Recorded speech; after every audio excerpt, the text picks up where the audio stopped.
Alongside Patrick Burns, I am Tyler King here after Penn State's 38-3 victory over Maryland on Senior Day. Pat, feels like the best or the most complete performance by this Nittany Lions team for the first time in a long time, maybe since Ohio State, maybe even Illinois. This team has kind of limped to the finish line here, but a really, really good way to finish off this season, the regular season at least. A good way to send off the senior class led by Trace McSorley, who, you can't talk about enough. We talked about him a lot leading up into the weekend. He delivers another memorable performance, and he got started right away. Yeah, what a send-off for Trace McSorley, and he wasted no time doing it, leading a 74-yard four-play drive, down the field on the first drive of the game.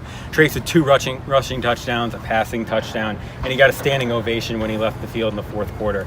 And, it was really just a great performance all around, but Trace is the guy that's going to get the headlines, and rightfully so. Yeah, Penn State's offense as a whole was clicking on all cylinders. I think the rushing game was really solid all game long. Miles Sanders, despite that fumble, he had a really good game, went over 100 yards. Ricky Slade had a nice day as well. Journey Brown showed some flashes, but Slade, I think, proving that even if Miles Sanders is a guy that does decide to declare for the NFL draft, because he has played really well at the end of the year, and that could end up being a possibility, Ricky Slade showed this program is set for next year, even if they don't have a guy like Sanders. And Penn State on the defensive side of the ball is also set for next year, and I think the main guy and the main reason they are set is because they have a guy like Yetur Gross-Matos on the edge. Yeah, he's not going to be receiving an ovation like this in 2 years. Yetur Gross-Matos is going to be an NFL player. If he doesn't get injured, he's probably going to be gone after next year. The kid's a star. 3.5 tackles for loss today. I think he has 20 on the season now. Yeah, he's got over 20 tackles for loss now this year. He's just a freak. And, this defense returns pretty much everybody next year. I think they're going to be one of the best units in the country.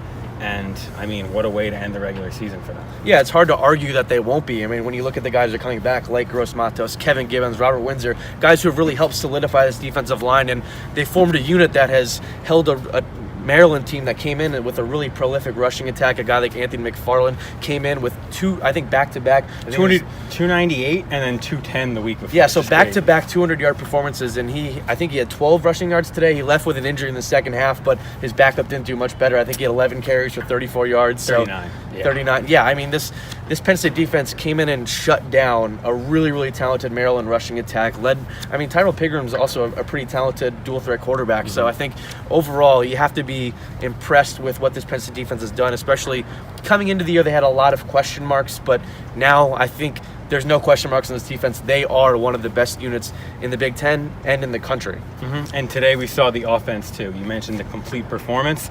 And Penn State's been in New Year's Six contention, but today they finally looked like a New Year's Six worthy team.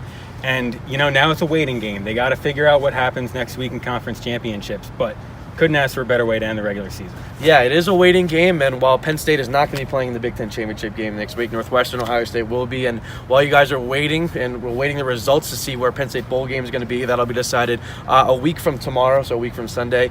Looks like it's either going to be like the Peach Bowl if they are able to sneak in a New Year's Six, and maybe a Citrus Bowl appearance if they're not. So either way, a 9-3 end of the regular season, and they're going to be playing in a meaningful bowl game and down south. So I guess that's always a plus for Penn State. But while you guys are waiting, you can check out all of our content on the Collegian website and follow us on social media. We'll have plenty of stuff, videos, podcasts, stories in the days leading up to when Penn State's bowl fate is decided. So stay tuned.